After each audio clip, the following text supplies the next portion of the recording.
Welcome to the AME Food Testing Show. Today's topic, dry pet food bacterial surveillance system with Anthony D. Bashall, Chief Science Officer at Hollison Technologies. Tony is a serial and parallel entrepreneur, having also held a number of senior and executive roles in Fortune 50 companies. Tony has over 25 years of experience in the area of sensors, chemical and biological detection for a wide variety of market segments, including food safety, food quality, healthcare, diagnostics, homeland security, environmental and industrial applications. In addition, Tony is a consultant and advisor to governments and corporations in his area of expertise, focusing on disruptive technology, strategy, strategic marketing, and major deals associated with chemical and biological detection. Tony holds a Bachelor of Science with honors in Applied Analytical Chemistry, an MBA in Management, together with several patents. He has presented at major worldwide conferences, published over 80 papers and articles, and is a recognized thought leader. Now, welcome with me to the AME Food Testing Show, Anthony Bashall. Anthony? Good morning. Good morning. Would you like to add anything to your introduction? No, I think that sums it up. We're pretty much focused at trying to protect the world's food supply and food safety by novel ways of doing sampling and analysis. I think we'll show throughout the discussion we're going to have how we can offer significant benefit and improve the likelihood that we do detect anything bad in the food products. Excellent. Now, your formal name is Anthony, but do you prefer Tony? Yes, everybody calls me Tony. Very good. Tony, let me ask you the first base question. What are foodborne bacterial pathogens?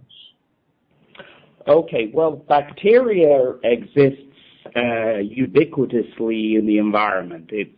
It's everywhere. It's in our guts. It's on our skins. It's in the air. Pathogens are specifically those bacteriological species which can cause harm. So really they cause sickness, particularly when they're ingested.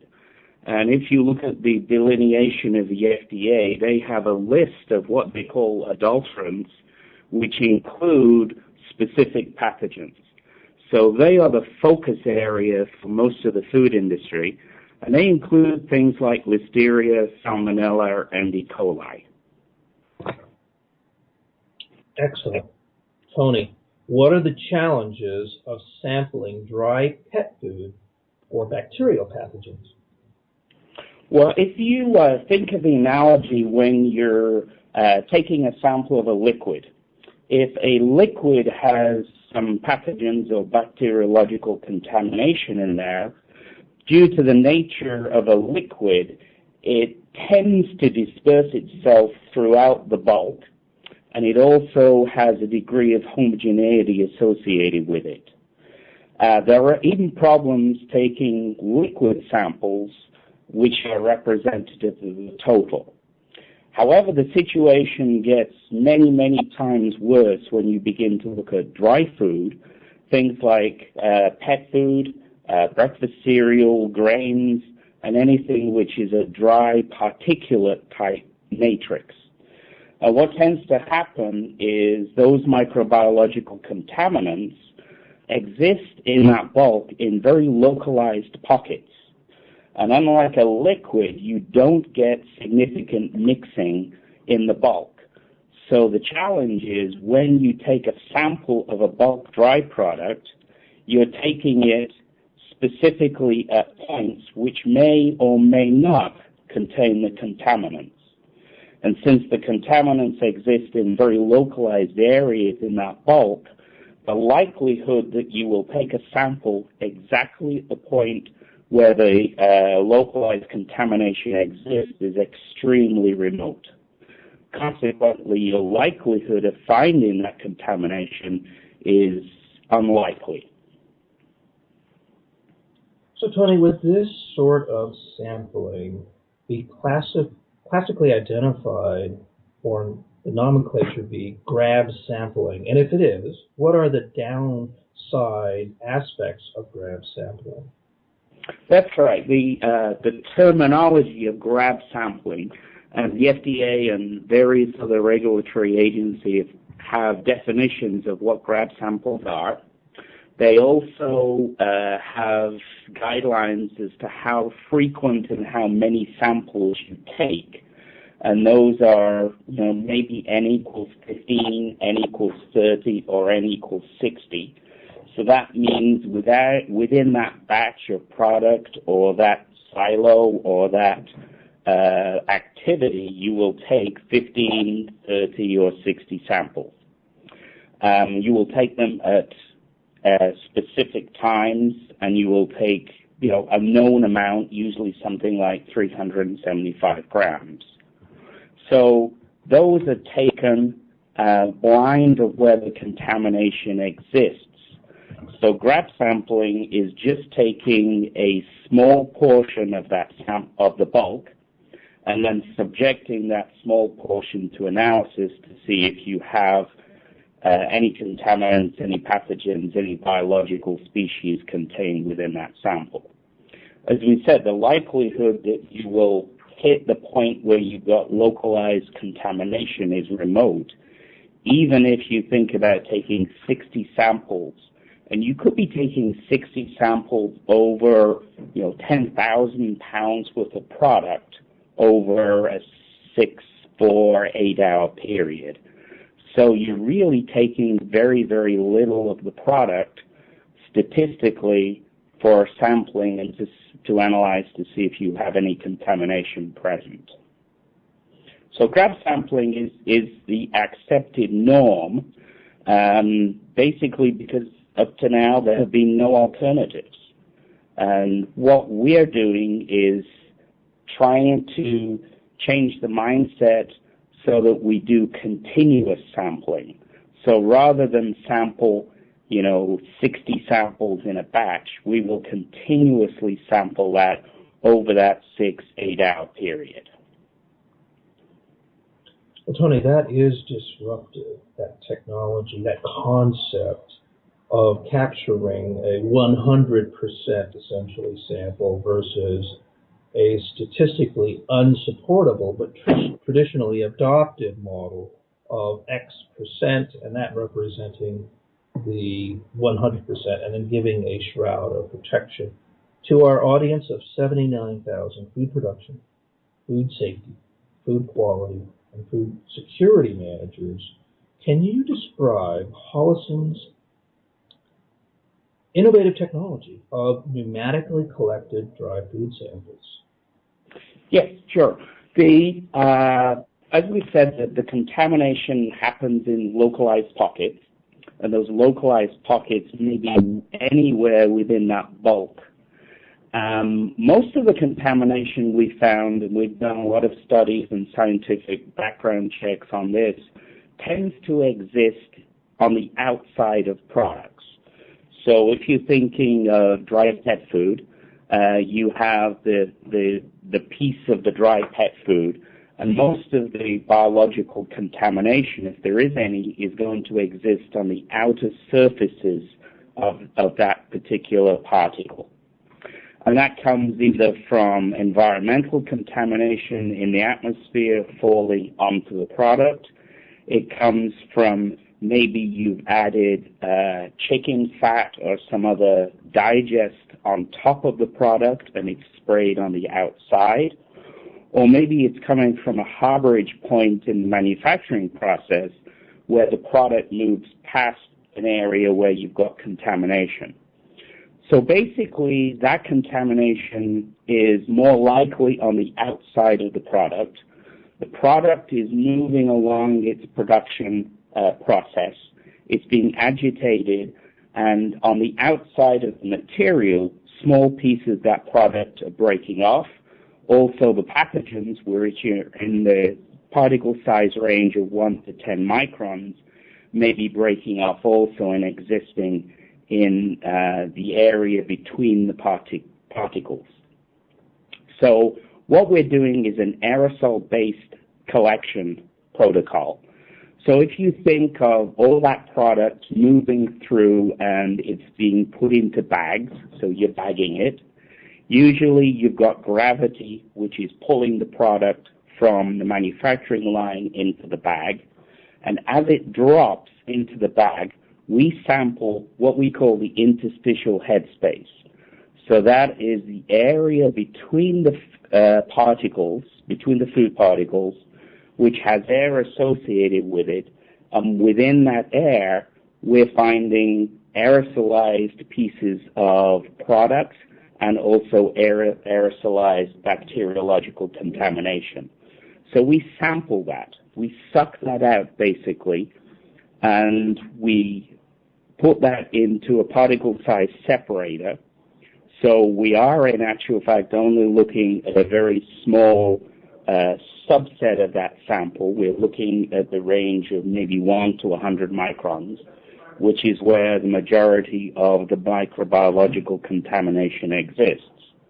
After we've separated that, that gets put into a chamber, and it's a cyclonic fluid which is rotating around, and that's a phosphate buffer solution. And those particles and the microbiological contamination is then dispersed within that solution, which is spinning around a cyclone inside. So this happens continuously during the process, and at the end of the process, we take a liquid sample, and the liquid sample is the phosphate buffer, and that is containing the microbiological contaminants. And that volume represents somewhere in maybe the range of 10 to 20 mils. And that 10 to 20 mils of sample then gets taken and is analyzed, and that's analyzed by either traditional microbiological plating or by other things like PCR or biophage or whatever we're using to identify the bacteria. So the amount of time we do that continuous sampling will determine our resolution, basically. So if we're taking one sample over an 8-hour period, we result in one sample, which is a representative of the continuous sample collection over that entire bulk. And then we analyze that and we can say, yes, we have, or no, we don't have contamination. If we want to get higher resolution and delineation into where the contamination actually happens, we then take smaller samples.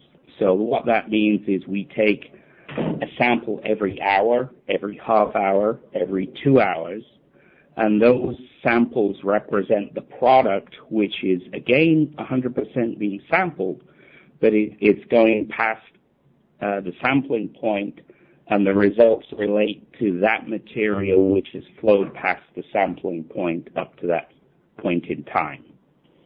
So usually we're looking at an 8-hour sampling time, production time, should I say.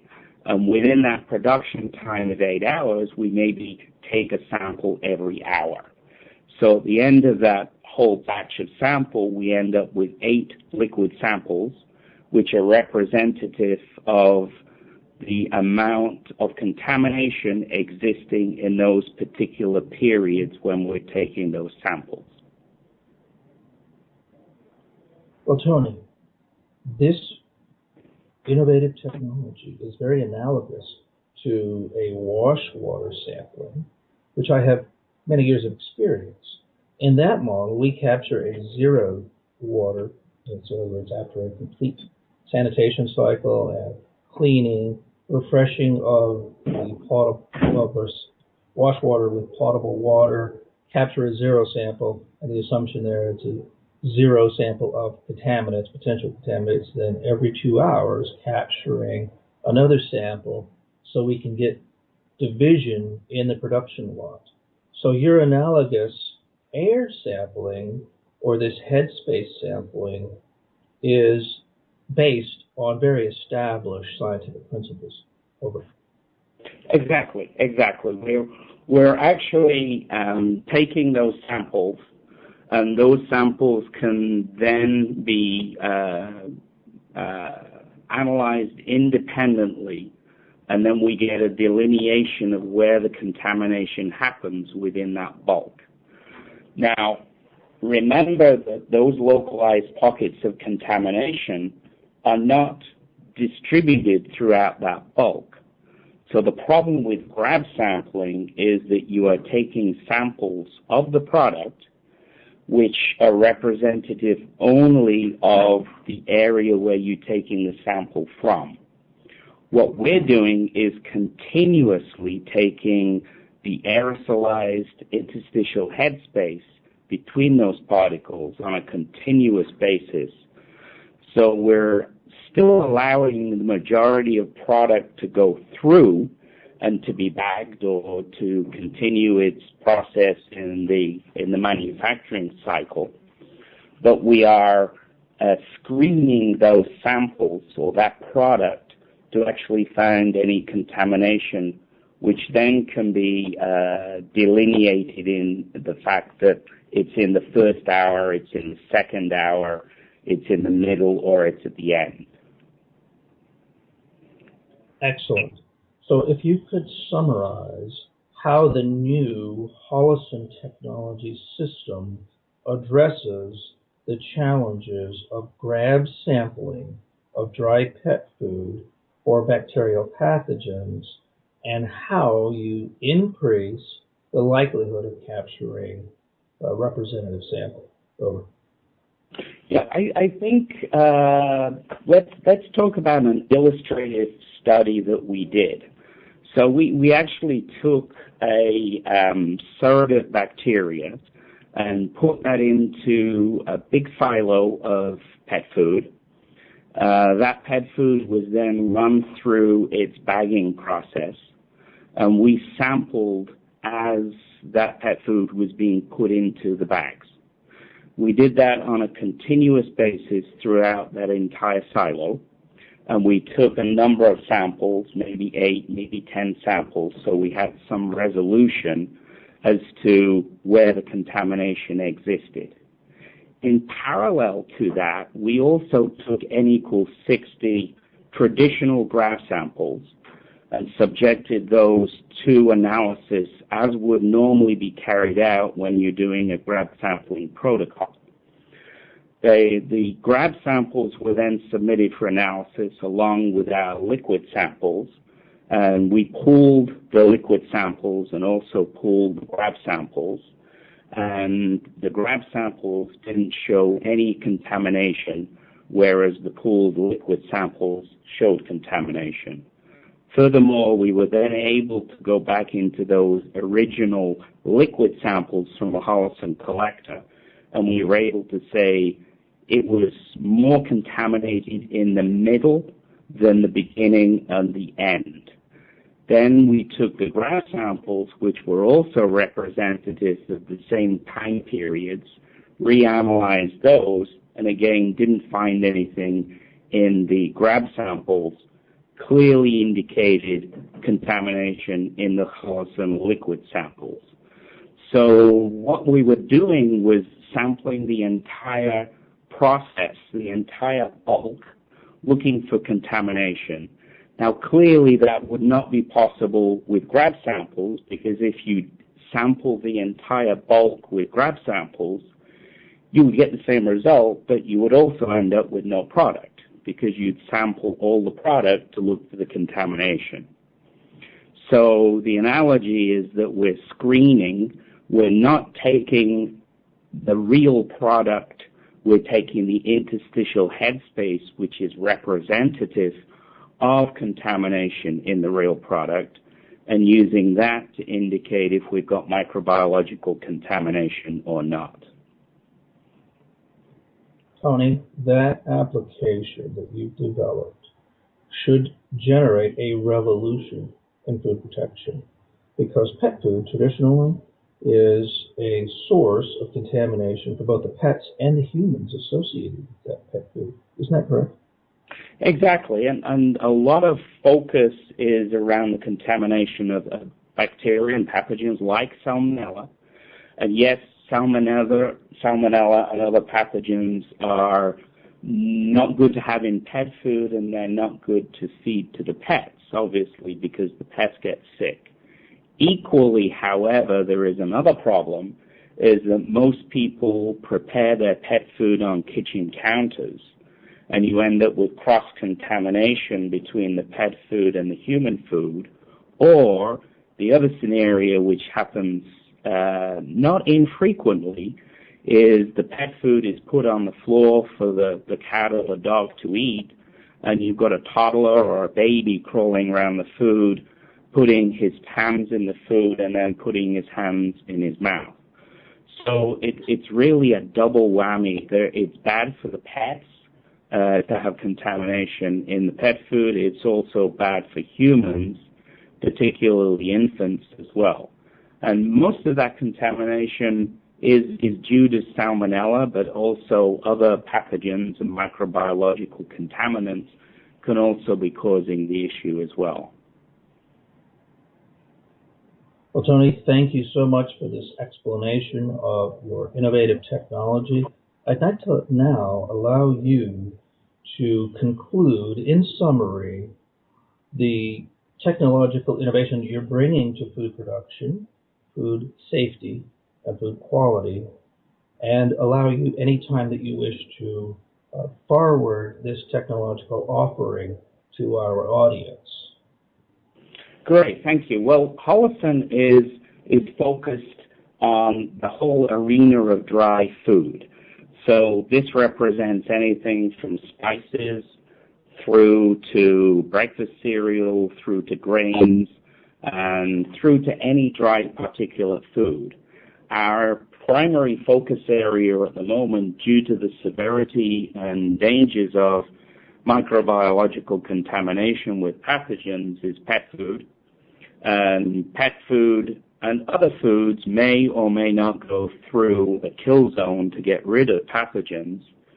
Even so, you still end up with microbiological contaminants from the environment, from harborage points and other areas. So just by having a kill zone in the process doesn't mean to say you don't have any pathogens present. So our focus is to make continuous sampling ubiquitous in the dry particulate food arena, specifically focusing initially at pet food, dry pet foods, and then moving on to other dry commodities and other dry products. This continuous sampling process will help maintain the safety of the food. It gives you a much higher likelihood of finding contamination if it exists. It's also a quicker process because you're continuously doing it. You're already preparing liquid samples, and most of the grab samples that you take today have to be converted ultimately into a liquid sample.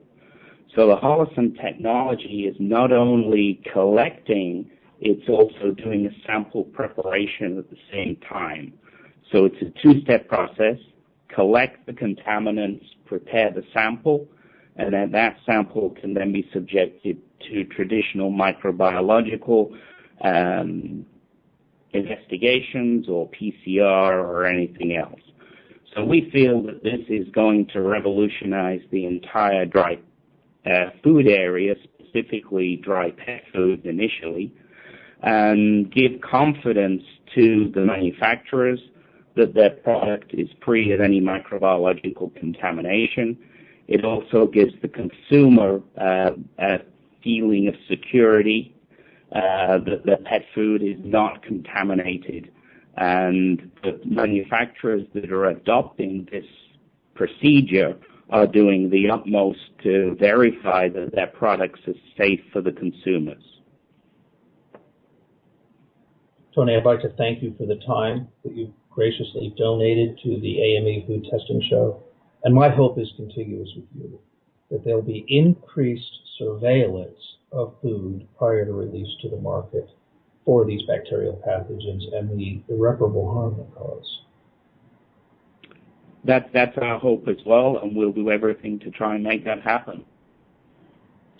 I thank you for your time again and wish you a good day. Great, thank you. Bye now. Bye-bye. Thank you.